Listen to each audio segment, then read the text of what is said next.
Up News dipersembahkan oleh Universitas PGRI Semarang.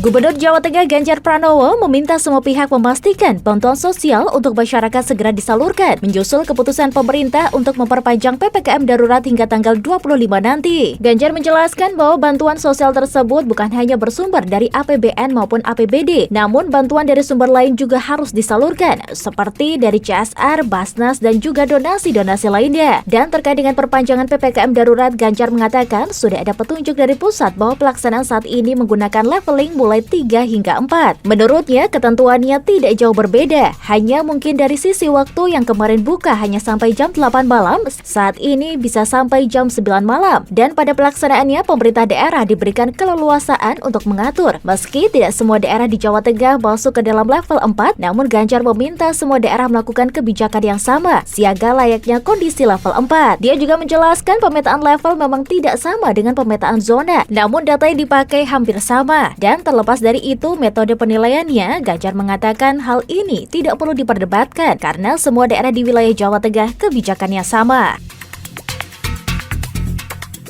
Dalam mengikuti arahan pemerintah pusat tentang perpanjangan masa PPKM darurat sampai dengan tanggal 25 Juli 2021, Wali Kota Semarang Hendrar Prihadi dalam konferensi persnya menyampaikan apabila Kota Semarang masuk dalam level 4. Dia mengatakan meskipun sulit, namun kebijakan tersebut terpaksa harus dilakukan supaya angka penularan COVID-19 turun. Dia juga kemudian menyampaikan apabila PPKM darurat di Kota Semarang sendiri telah membuahkan hasil. Sejak 3 sampai 20 Juli 2021 kemarin, angka COVID-19 di Kota Semarang jauh lebih baik. Dan apabila persediaan bor dan kondisi ICU pada 4 Juli lalu di Kota Semarang penuh, bahkan sampai membludak, namun pada hari ini bornya sudah mencapai 24%. Hendy juga menjelaskan alasan Kota Semarang masih berada di level 4 pada kebijakan PPKM baru. Alasannya adalah pada angka kematian. Karena menurut patokan data dari pusat, angka kematian di Kota Semarang ini belum minimum. Dan menyinggung tentang bantuan sosial, Hendy menyampaikan jika saat ini pemerintah Kota Semarang sedang menunggu bantuan dari Kementerian Pusat. Selama PPKM lalu, Kota Semarang telah meluncurkan 96.000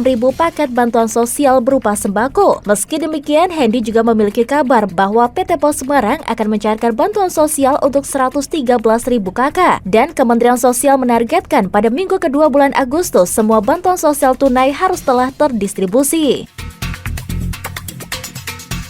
Pada puncak kegiatan Disnatalis ke-40, Universitas PGRI Semarang akan menyelenggarakan orasi ilmiah dengan mengambil tema menyiapkan SDM yang berorientasi pada pengembangan ekonomi kreatif dan menghadirkan Menteri Pariwisata dan Ekonomi Kreatif Republik Indonesia, Dr. Sandiaga Uno. Kegiatan tersebut akan berlangsung pada hari Jumat 23 Juli 2021 mulai pukul 8 pagi hingga selesai dan dapat disaksikan melalui YouTube channel Universitas PGRI Semarang dan tv.udgris.ac.id. Demikian liputan tim pemberitaan melaporkan. Up News dipersembahkan oleh Universitas PGRI Semarang, The Leading University.